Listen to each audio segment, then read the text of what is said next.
Okay, actually, we are going to go to our panel now, and we're going to talk about this breaking news. Joining me, a very astute group of individuals who know a lot about this particular case: CNN legal analyst, defense attorney, and former federal prosecutor Shan Wu, NPR White House correspondent Aisha Rasco, and Michael Zeldin, a CNN legal analyst and former special assistant to Robert Mueller at the Justice Department. And we did get into this a little bit, Michael, at the top of the show before we had the breaking news about Senator McCain. But let's just recap this. What does it mean for someone in the role of Alan Weisselberg, who has immense knowledge of the Trump organization and President Trump himself, to cut an immunity deal like this?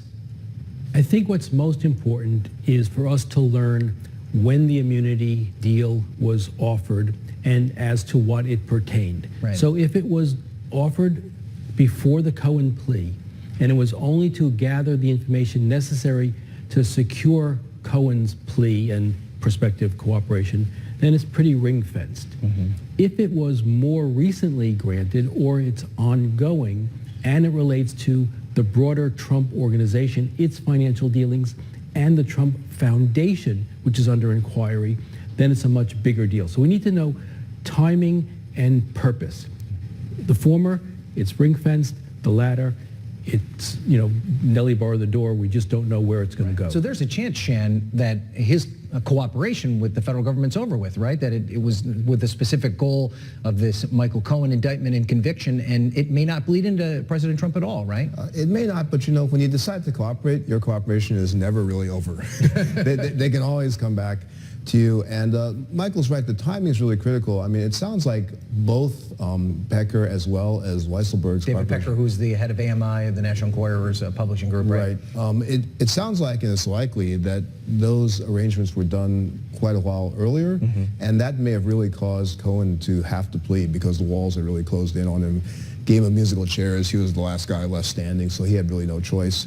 But in terms of the continuing information, once you go down this road of cooperating, you have to really keep going with it. And for all we know, they've already gotten other information that just hasn't become public yet. Right. So Aisha, let's go over this. First, we have Michael Cohen, known as the president's fixer, one of the most loyal deputies of President Trump. He flips. David Pecker from AMI, National Enquirer, he's taken an immunity deal, presumably also to flip. And now Alan Weisselberg, who is mentioned on that tape, that secret tape that Michael Cohen took of President Trump talking about the payments. What must be going through the mind of President Trump right now to see three of these people who he thought were loyal to him now turning and cooperating with the government? Well, I certainly can't guess what's in President Trump's mind, but he can't be happy to have all of these people who he was very close with. I mean, these were very close associates and people that worked for him for years. So to have this happen, he can't be happy with it. And I always think that when things like this happen, it's almost, there's the question of what actually took place, and then there's what is going to be President Trump's response, right? Because that can be very important as well. It might not, the significance of Weisselberg cooperating, that's one thing, but the question is, how does President Trump respond? Right. Does he do anything extreme? Does he do anything that could possibly make things a little bit worse? His tact up until this point has been to try and to essentially rewrite history with some of these relationships, right? He suggested that Paul Manafort was not really involved in the campaign when he served as campaign chairman. He suggested that Michael Cohen was a junior lawyer on his staff and never dealt with any big deals. Is it getting more difficult for him, Aisha, to continue to distance himself from these people that were in his orbit? When you have the CFO, and he worked for the Trump organization for decades, worked for his father, it's going to be very hard for him to disassociate himself with him. Mm-hmm. And Michael, I wonder how much of this, again, for President Trump, and it speaks to what Aisha's talking about in his response, is a political argument versus a legal argument. It seems pretty clear that the special counsel is not going to attempt to indict a sitting president. Does this still come back to public opinion and whether or not the Congress can get the support of the American people to move forward with something as dramatic as impeachment? So we've got a couple of things, remember, going on here. We've got a state prosecution or a state of New York investigation of the Trump Foundation and related matters. We've got the Southern District of New York investigating Cohen, and then we've got Mueller investigating the collusion and related matters.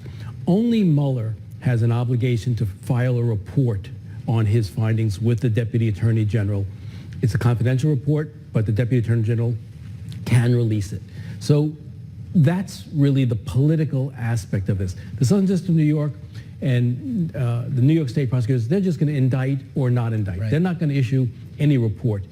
But as things drip out, as more people get implicated in criminal behavior, then perhaps it is an inflection point with the Trump supporters. We saw on reporting earlier that they said, these supporters, if he begins pardoning people, that might change our point of view. If we see evidence of collusion, that may change our point of view. If we see additional indictments of people who surround Trump, that may change our point of view. So that's how it plays out in some respects politically, in my estimation. Okay. All right, we've got to go. Michael Zeldin, Aisha Roscoe, Chan Wu, thank you as all for your expertise. We appreciate it.